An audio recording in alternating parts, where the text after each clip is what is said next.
E vamos abrir a palavra de Deus em Jeremias, capítulo 25. Jeremias, capítulo 25. Veremos do verso 1 ao 14. Jeremias 25, de 1 a 14. Palavra que veio a Jeremias acerca de todo o povo de Judá, no ano 4 de Jeoaquim, filho de Josias, rei de Judá, ano que era o primeiro de Nabucodonosor, rei da Babilônia, a qual anunciou Jeremias, o profeta, a todo o povo de Judá e a todos os habitantes de Jerusalém, dizendo: durante 23 anos, desde o 13º de Josias, filho de Amon, rei de Judá, até hoje, tem vindo a mim a palavra do Senhor, e começando de madrugada, eu vô-la tenho anunciado, mas vós não escutastes. Também, começando de madrugada, vos enviou o Senhor todos os seus servos, os profetas, mas vós não os escutastes, nem inclinastes os ouvidos para ouvir. Quando diziam: convertei-vos agora, cada um do seu mau caminho e da maldade das suas ações, e habitai na terra que o Senhor vos deu a vossos pais desde os tempos antigos e para sempre. Não andeis após outros deuses para os servirdes e para os adorardes, nem me provoqueis a ira com as obras de vossas mãos. Não vos farei mal algum. Todavia, não me destes ouvidos, diz o Senhor, mas me provocastes a ira com as obras de vossas mãos, para o vosso próprio mal. Portanto, assim diz o Senhor dos Exércitos: visto que não escutastes as minhas palavras, eis que mandarei buscar todas as tribos do norte, diz o Senhor, como também a Nabucodonosor, rei da Babilônia, meu servo, e os trarei contra esta terra, contra os seus moradores, e contra todas estas nações em redor, e os destruirei totalmente, e os porei por objeto de espanto, e de assobio, e de ruínas perpétuas. Farei cessar entre eles a voz de folguedo e de alegria, e a voz do noivo e da noiva, e o som das mós, e a luz do candeeiro. Toda esta terra virá a ser um deserto e um espanto. Estas nações servirão ao rei da Babilônia 70 anos. Acontecerá, porém, que, quando se cumprirem os 70 anos, castigarei a iniquidade do rei da Babilônia e desta nação, diz o Senhor, como também a da terra dos caldeus, farei deles ruínas perpétuas. Farei que se cumpram sobre aquela terra todas as minhas ameaças que proferi contra ela. Tudo quanto está escrito neste livro que profetizou Jeremias contra todas as nações. Porque também eles serão escravos de muitas nações e de grandes reis. Assim lhes retribuirei, segundo os seus feitos e segundo as obras das suas mãos. Amém. Vamos orar mais uma vez. Pai Santo, Deus bendito, nós te somos muito gratos pela tua palavra, pelo registro fidedigno que o Senhor preservou para que os nossos olhos contemplassem agora e para que fôssemos instruídos pelo Senhor, pela operação do teu Santo Espírito. O Senhor conhece a nossa limitação, o Senhor conhece, ó Pai, o quanto nós dependemos do Senhor nesta noite, e por isso nós te pedimos que o Senhor nos abençoe, que o Senhor nos alimente, que o Senhor fale ao nosso coração, independente da limitação do pregador. Opera, Pai, pelo teu Santo Espírito, ilumina as nossas mentes, para que nós entendamos a tua palavra, e para que o Senhor mesmo, ó Pai, aplique a tua palavra no nosso coração, de modo que nós te conheçamos mais nesta noite, e te sirvamos melhor a partir dela. É o que nós pedimos humildemente e em nome de Jesus. Amém. Meus irmãos, como será que Deus trata os pecados das nações, da humanidade e do seu povo? Será que é com complacência, com severidade ou com justiça? Certamente que é com justiça. O nosso Deus não é um Deus de severidade exagerada. Nós temos o testemunho da Escritura de como o nosso Deus dá chances, de como o nosso Deus avisa, de como o nosso Deus trata as pessoas. Então ele não é um Deus de severidade injusta e exacerbada. Por outro lado, ele não é um Deus de complacência que não faz conta de pecados e deixa os pecados acontecerem. Não, é um Deus de justiça. Ele reina sobre as nações, como nós lemos no Salmo, com equidade, com justiça. Ele é o juiz de toda a terra. Ele é aquele que, mais do que ninguém, sabe medir as penas, os agravantes, os atenuantes. Ele tem a dose correta de cada um dos seus castigos. E a forma como ele trata com a humanidade reflete essa sua justiça perfeita, essa sua justiça máxima. O texto que nós temos diante de nós nesta noite é uma profecia de um castigo terrível que viria sobre o povo de Judá, sobre o reinado do sul. Os famosos 70 anos de cativeiro. Uma nação seria usada como chicote de Deus para disciplinar o seu povo. E essa disciplina duraria 70 anos. 70 anos. Embaixo da disciplina do Senhor. O texto nos mostra qual é o padrão de Deus no tratamento dos pecados, não apenas, dos pecados sobre o seu povo. Como é que Deus trata o seu povo? E nós vemos um padrão aqui estabelecido neste tratamento que se repete em toda a Bíblia. Nós podemos dividir esse texto, a divisão natural desse texto, ela está do versículo 1 até o versículo 7 e do versículo 8 até o versículo 14. Na tua Bíblia, aliás, você pode notar que no versículo 8, a primeira letra ela está em negrito. Aqui está a divisão. A primeira divisão do texto nos trata dos avisos de Deus. É um Deus que avisa. Deus não trata com severidade excessiva. Sem avisar pune. Não, nosso Deus avisa. Os 7 primeiros versículos é uma recordação do profeta, deixando ao povo muito claro o quanto eles foram avisados. A quantidade de profetas e de décadas que se passaram com o povo sendo avisado. E do versículo 8 até o versículo 14, nós temos os castigos de Deus. Então, nesta noite, neste final de dia, nós podemos falar dos avisos de Deus e dos castigos de Deus. Os avisos de Deus e os castigos de Deus. Comecemos então pelos avisos de Deus. A palavra que veio a Jeremias acerca de todo o povo de Judá, reino do sul, localizado no ano 4 de Jeoaquim, filho de Josias, foi este período em que Jeremias atuou como profeta, e que coincidiu com o primeiro ano de Nabucodonosor, rei da Babilônia. A história da Babilônia retrocede, meus irmãos, até a história da Torre de Babel. Você deve se lembrar de que alguns versículos anteriores à Torre de Babel, você tem um indivíduo chamado Nimrod. E esse Nimrod era um conquistador e era um grande pecador, era um grande rebelde contra Deus. E foi esse Nimrod que juntou um povo para construir a Torre de Babel, a Torre da rebeldia. Deus havia dito, se espalhem pela terra.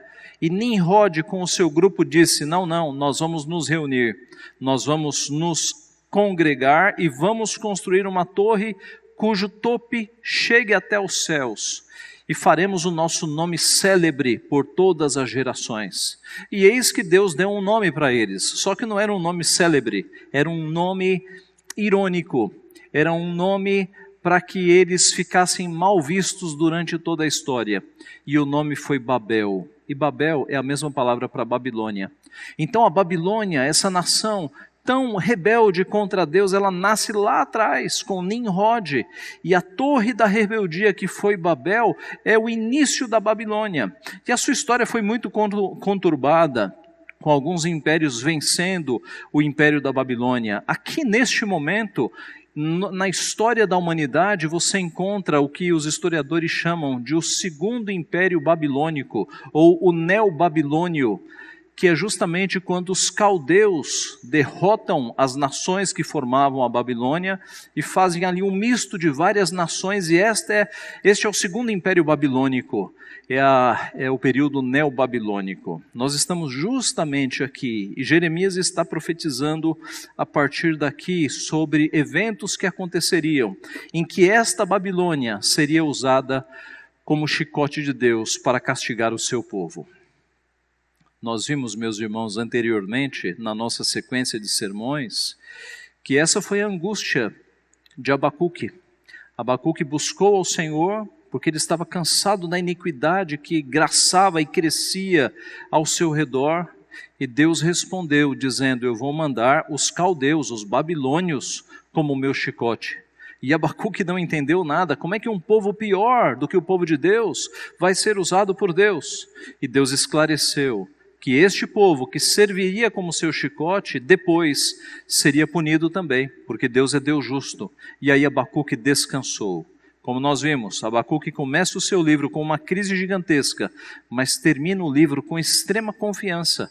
Ele entendeu que Deus tem os seus planos maiores e os seus propósitos. Pois Jeremias foi contemporâneo de Abacuque, assim como foi contemporâneo de Sofonias e de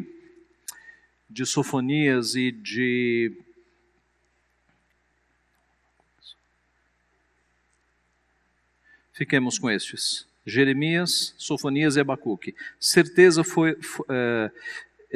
estes foram contemporâneos. E o texto segue, meus irmãos, dentro dessa ideia dos avisos, com Jeremias protestando diante do povo o seguinte, verso 3. Durante 23 anos, desde o 13º de Josias, filho de Amon, rei de Judá, até hoje, tem vindo a minha palavra do Senhor.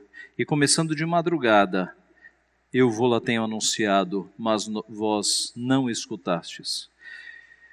Até aqui, o ministério de Jeremias, durante 23 anos, havia sido de confrontar o povo. Eu não sei que comparação você pode fazer na sua vida. Imagine-se aí 23 anos antes, onde é que você estava, o que você era, para você entender um pouco do período de tempo. Tá?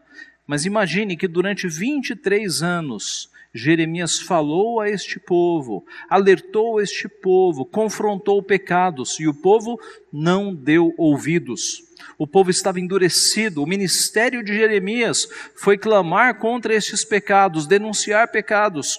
Mas o povo simplesmente não ouviu.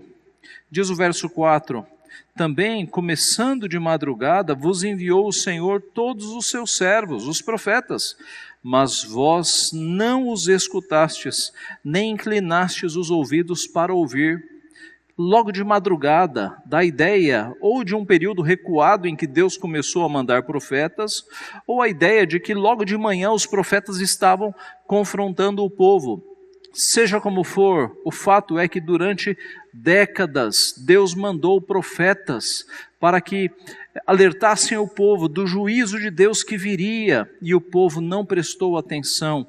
Não foi só Jeremias, nem os seus contemporâneos, muitos profetas no passado vieram para alertar o povo, e o povo não deu ouvidos. Diz o profeta, mas vós não os escutastes, nem inclinastes os ouvidos para ouvir. Quando diziam, convertei-vos agora cada um do seu mau caminho e da maldade das suas ações, e habitai na terra que o Senhor vos deu e a vossos pais, desde os tempos antigos e para sempre. Convertei-vos agora cada um do seu mau caminho. Essa repreensão é mais abrangente. Os caminhos de vocês são pecaminosos. Convertam-se, mudem o rumo da vida de vocês. Depois, na sequência, e da maldade das suas ações, é mais específico, aquilo que eles faziam continha pecado, para que vocês continuem habitando na terra que o Senhor deu aos vossos pais. Mas se vocês não converterem estes caminhos, não mudarem de direção, vocês serão desterrados, vocês serão exilados, vocês serão levados cativos. E foi exatamente o que aconteceu. A Babilônia entrou, destruiu Jerusalém. Finalmente, em 586 a.C., a profecia aqui de Jeremias se passa em 604 a.C. Em 586 a.C., foi que esta profecia foi levada finalmente a termo. E diz mais o profeta: não andeis após outros deuses para os servirdes, para os adorardes, nem me provoqueis a ira com as obras das vossas mãos. Não vos farei mal algum, se eles se arrependessem. Todavia, não me destes ouvidos, diz o Senhor, mas me provocastes a ira com as obras das vossas mãos, para o vosso próprio mal. O povo não atendeu aos ouvidos, o povo não abriu os ouvidos às ameaças e aos avisos de Deus por meio dos profetas, e continuou provocando o Senhor a ira para o vosso próprio mal. Certamente eles achavam que, vivendo a vida pecaminosa que eles tinham, aquilo lhes traria felicidade, mas os profetas diziam: vocês estão fazendo isso para o vosso próprio mal. Meus irmãos, a Bíblia é muito atual. As repreensões que foram feitas àquele povo pecador do passado servem para os nossos dias. A Bíblia continua alertando o povo de que um dia este mundo terminará. Um dia Deus executará o seu juízo. Bastou uma pandemia para as nações tremerem. E quando Deus vier com o seu juízo final, o que será dos povos? O que será das nações? Deus é um Deus que avisa. Ele avisou Adão e Eva quanto ao que aconteceria se eles desobedecessem.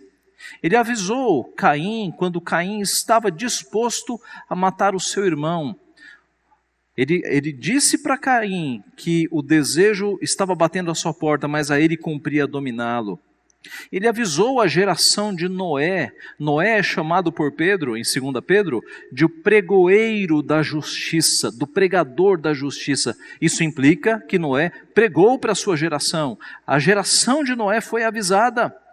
Deus é um Deus, meus irmãos, que não age com severidade excessiva. Ele avisa antes, ele dá chances, ele chama o pecador ao arrependimento. Há esse padrão na Escritura. O reino do norte, que a essa altura já está cativo, foi avisado tantas vezes por meio de tantos profetas. Agora o reino do sul está recebendo o seu veredito, porque eles foram avisados pelos profetas. Nós temos um Deus que avisa.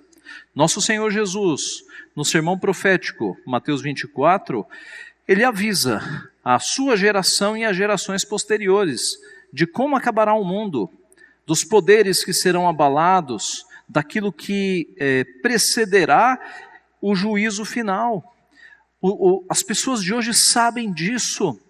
Os crentes têm avisado as pessoas para que elas saiam dos maus caminhos, porque chegará um dia em que Deus descerá o seu juízo, em que Cristo voltará e executará o juízo final. Mas as pessoas não dão ouvidos e continuam agindo para o seu próprio mal, achando que estão buscando a própria felicidade. Nós temos um Deus que nos avisa, e a nossa geração, meus irmãos, tem sido avisada de que um dia tudo acabará, de que um dia Jesus Cristo voltará, retornará nas nuvens, todo olho o verá, e ele virá para executar juízo. E aqueles que não estiverem com Cristo serão condenados eternamente. A única esperança para o pecador é ter Cristo como seu Senhor e Salvador. Meus irmãos, Deus nos dá pequenos avisos. Essa peste que colocou as nações de joelho é um pequeno aviso de Deus. As pessoas deveriam se voltar ao Senhor, se converter ao Senhor. É Deus avisando, é Deus mostrando que Ele é maior que a ciência, que Ele é maior do que as riquezas. A ciência está até agora tentando arrumar uma vacina e não consegue. Talvez consiga, mas veja a fragilidade e a limitação da ciência. A nossa geração tem a ciência como uma deusa. Eis que a deusa foi destronada. Eis que essa deusa é fraca, porque a ciência não resolveu o problema da pandemia. A nossa geração confia no dinheiro e diz que o dinheiro compra a felicidade. Os países mais ricos da Europa estão de joelhos por causa da epidemia. Do que serviram as muitas riquezas desses países de primeiro mundo? Meus irmãos, A humanidade deveria perceber os avisos de Deus. Deus manda avisos. Este é o padrão de Deus. E depois dos avisos, vêm os seus castigos. Foi o que aconteceu com o reinado aqui, com o reino de Judá. É a segunda parte do nosso texto. Depois dos avisos, vêm os castigos. Verso 8. Portanto, assim diz o Senhor dos Exércitos, visto que não escutastes as minhas palavras, eis que mandarei buscar todas as tribos do norte, diz o Senhor, como também a Nabucodonosor, rei da Babilônia, meu servo, e os trarei contra esta terra, contra os seus moradores, contra todas estas nações em redor, e os destruirei totalmente, e os porei por objeto de espanto e de assobio, e de ruínas perpétuas. Aqui sim nós estamos vendo um Deus irado. Ele vai destruir totalmente, mas não foi sem aviso. Não foi sem antes mandar vários profetas. Ele está sendo duro, meus irmãos, porque depois de tantos avisos, eles continuaram não escutando. De Deus não se zomba. E quando Deus mostra a sua ira, ai daquele que estiver diante da sua ira. Dura coisa é cair nas mãos do Deus vivo. A ira de Deus está aqui sendo prenunciada. O texto diz, visto que não escutastes as minhas palavras. Este é o ápice da rebeldia. Este é o elemento que vai disparar a ira de Deus. Já que vocês não escutaram os meus profetas, já que vocês mataram os meus profetas, eis que agora virá o juízo. Eis que mandarei buscar todas as tribos do norte. Uma referência à formação mista da Babilônia. É chamada aqui de tribos do norte. É uma referência à formação mista da Babilônia. Diz o Senhor, como também a Nabucodonosor, rei da Babilônia, meu servo. Nabucodonosor é chamado de servo aqui, não porque ele seja um justo, nada disso. Mas a ideia do texto é a seguinte: Deus mandou os seus servos verdadeiros, os profetas, e eles nunca ouviram. Agora ele vai mandar um servo que eles vão ouvir. Só que esse servo é um chicote. Esse servo agora que eles vão ouvir não porque ele vai a eles com palavras, mas porque ele vai a eles com exércitos, com juízo. E os exércitos da Babilônia, meus irmãos, eram terríveis. Leia Abacuque, no capítulo 2, para você ter uma descrição da ferocidade dos soldados caldeus. Eis que agora este servo, ele vai não com palavras mansas, mas ele vai como chicote do Senhor, como instrumento da sua ira. E trarei contra esta terra, contra os seus moradores, contra as nações em redor, os destruirei totalmente e os porei por objeto de espanto, de assobio, de ruínas perpétuas. Farei cessar entre eles a voz de folguedo e de alegria, e a voz do noivo e da noiva, e o som das mós e a luz do candeeiro. A figura que o profeta mostra aqui é de uma cidade na sua vida normal, uma cidade com os sons característicos de uma cidade. Crianças brincando, jovens dando risada, festas de casamento, noivo e noiva, né? Festas de casamento, o som da mós, que era uma grande pedra, uma pedra de mós, que unida a outra pedra, servia para esmagar o trigo. Logo de manhã você escutava o barulho das pedras de mós sendo movidas, esmagando o trigo, e à noite, como diz o texto, a luz do candeeiro. Então, o retrato, a visão aqui é de uma cidade normal funcionando.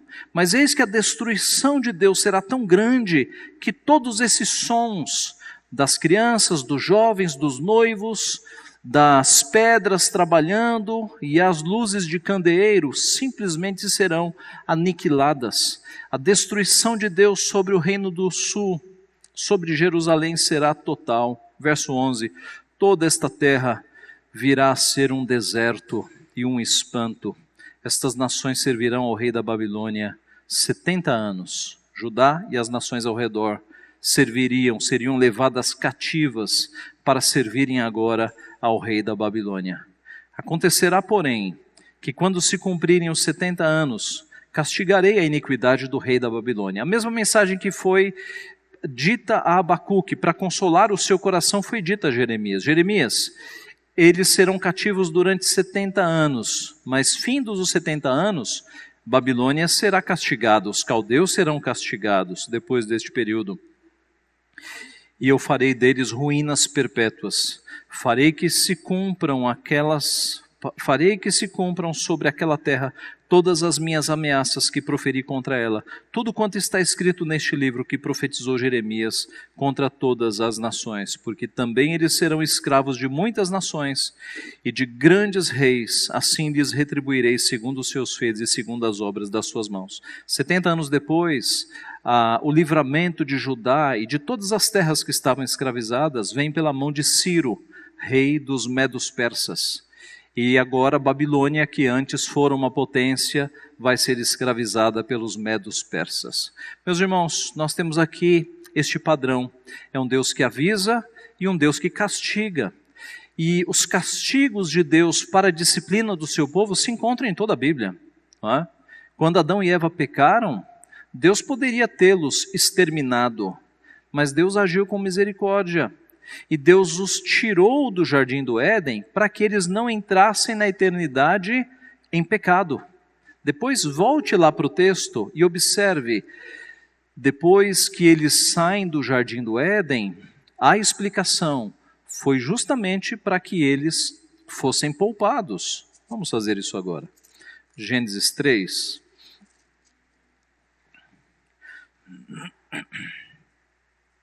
Gênesis 3, verso 24, verso 22.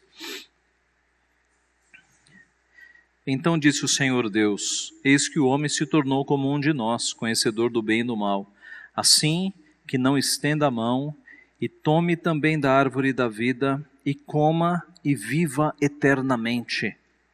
O Senhor Deus, por isso, o lançou fora do jardim do Éden, a fim de lavrar a terra de que fora tomado. Por que Deus os lançou fora do jardim do Éden? Para que eles em pecado não tomassem da árvore da vida e entrassem na eternidade com o pecado, não haveria chance de redenção. Então, expulsar do Éden foi o primeiro passo para que eles fossem redimidos. E aí vem a promessa de que da descendência da mulher viria aquele que esmagaria a cabeça da serpente. Deus então vai tratar este pecado, tirando-os do acesso à eternidade, mandando Cristo Jesus para ser o segundo Adão e fazer aquilo que o primeiro Adão não conseguiu, e vencer o pecado e morrer por nós, para que um dia nós retornemos ao paraíso, que não será mais um jardim. A descrição do Apocalipse é de uma cidade, houve desenvolvimento, mas nós voltaremos para o jardim, e aí sim, redimidos pelo sangue do Cordeiro, nós teremos acesso à árvore da vida, que aparece no Apocalipse, como um símbolo da eternidade. Nós poderemos entrar na eternidade, agora lavados e remidos pelo sangue do Cordeiro. Esse é um Deus que trata o seu povo, que castiga para aproveitamento. Foi isso que ele fez com Adão e Eva. Caim, embora tenha matado o seu irmão, ele recebeu misericórdia de Deus. Deus colocou um sinal na sua testa, não sabemos qual, mas que impediria as outras pessoas de matarem o próprio Caim. Deus age de misericórdia. Ele poderia, na geração de Noé, acabar com todo mundo, mas ele escolhe uma família, para que esta família dê prosseguimento nos seus planos. É um Deus, meus irmãos, que disciplina o seu povo. O castigo de Deus contra os ímpios é para a destruição, foram avisados. O castigo de Deus sobre os seus filhos é para aproveitamento, é para disciplina, é para nos tornar melhores, é para nos tornar mais santos. O padrão de Deus é sempre esse. Deus fala sobre disciplina em Hebreus capítulo 12, abra comigo. Hebreus capítulo 12, o propósito da disciplina. Quando Deus nos disciplina, é para aproveitamento, é para que nós sejamos melhores. Ele fez isso com o seu povo. Eis que Judá retornará. E retornará depois de uma disciplina de 70 anos, mas retornará. E é necessário que Judá retorne, porque é da descendência de Judá que nascerá o Messias. Ele é o leão da tribo de Judá. Deus tinha planos para que o Messias nascesse. Judá não poderia ser exterminada, ela passa por uma disciplina, ela volta, e é dessa linhagem que nasce o nosso Messias, o leão da tribo de Judá. Hebreus capítulo 12, Verso 4. Ora, na vossa luta contra o pecado ainda não tendes resistido até o sangue, e estáis esquecidos da exortação que como a filhos discorre convosco. Filho meu, não menosprezes a correção que vem do Senhor, nem desmaies quando por ele és reprovado. Porque o Senhor corrige a quem ama e açoita a todo filho a quem recebe. É para a disciplina que perseverais. Deus vos trata como filhos, pois que filho há que o pai não corrige? Mas se estáis sem correção, de que todos se têm tornado participantes, logo sois bastardos e não filhos. Além disso, tínhamos nossos pais, segundo a carne, que nos corrigiam e os respeitávamos. Não havemos de estar em muito maior submissão ao Pai espiritual e então viveremos? Pois eles nos corrigiam por pouco tempo, segundo melhor lhes parecia. Deus, porém, nos disciplina para aproveitamento, a fim de sermos participantes da sua santidade. Toda disciplina, com efeito, no momento não parece ser motivo de alegria, mas de tristeza.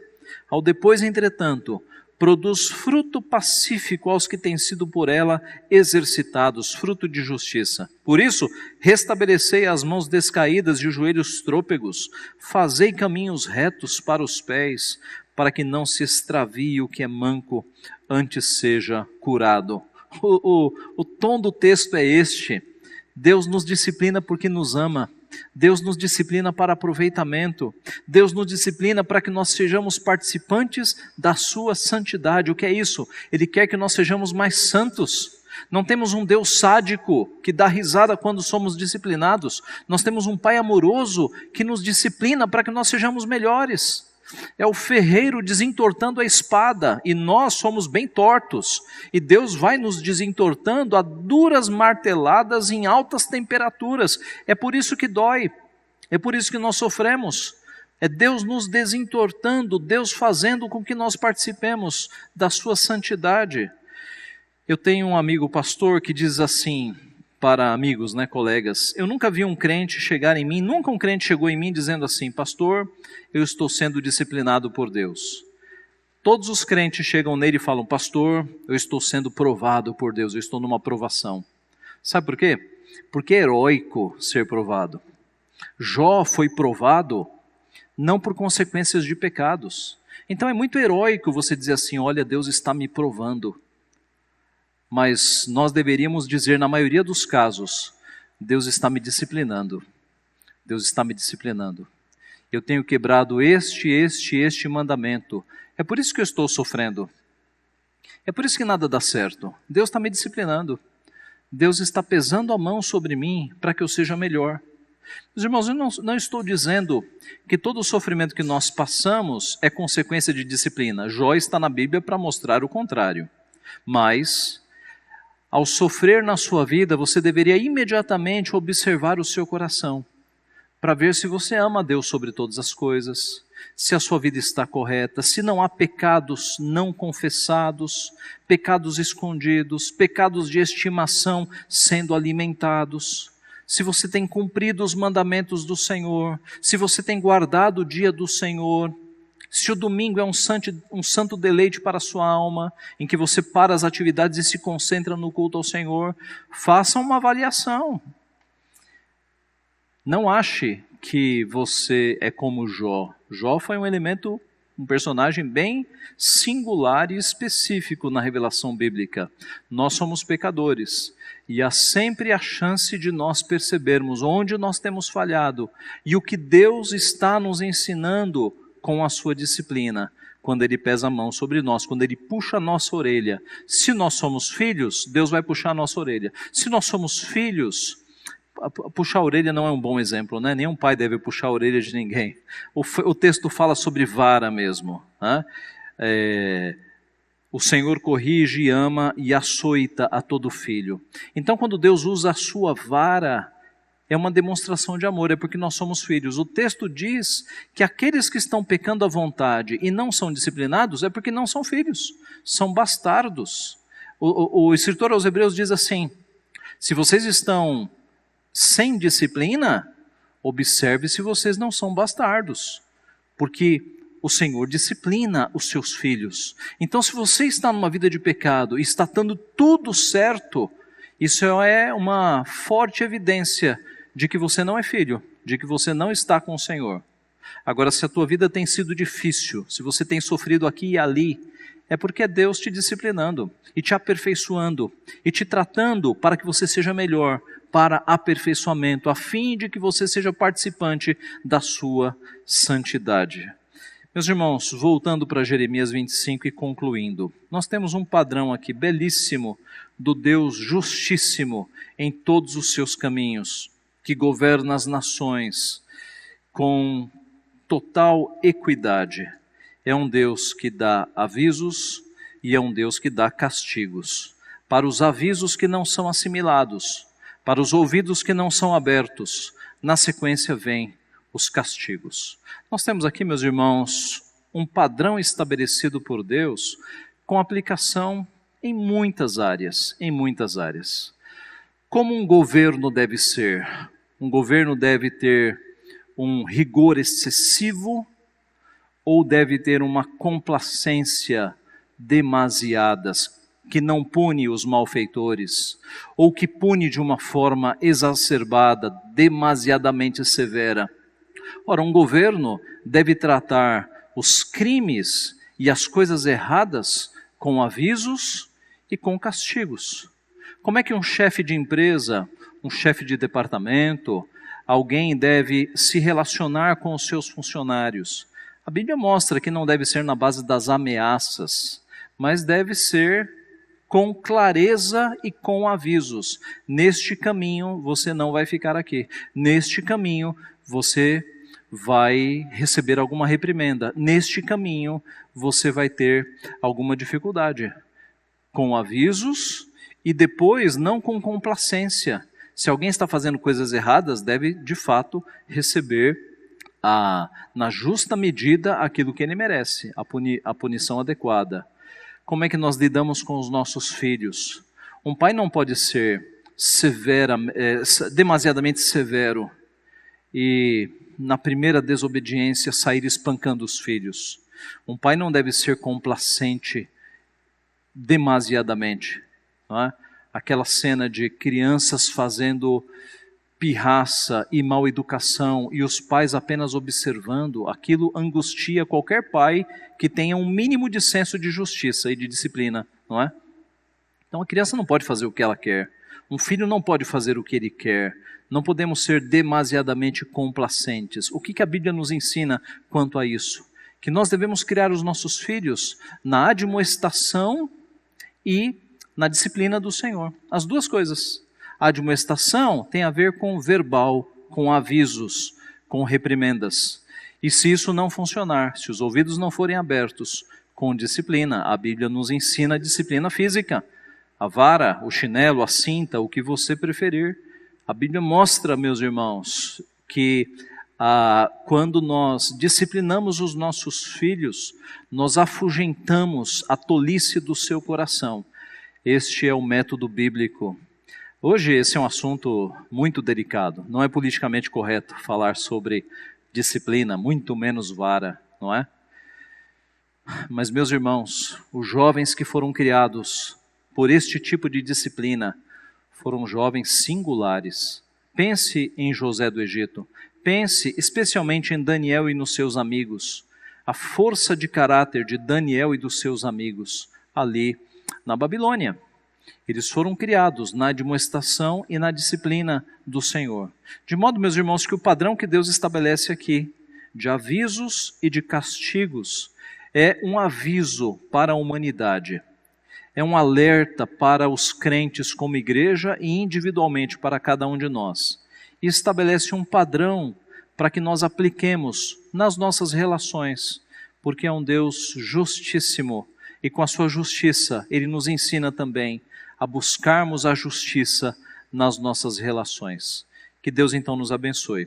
Que o exemplo desta profecia, que se cumpriria depois de um castigo tão duro, possa ensinar-nos que o nosso Deus é um Deus justíssimo, um Deus que dá avisos, que dá chances, mas é um Deus do qual ninguém zomba, porque depois de avisar, Ele vem com a sua mão pesada.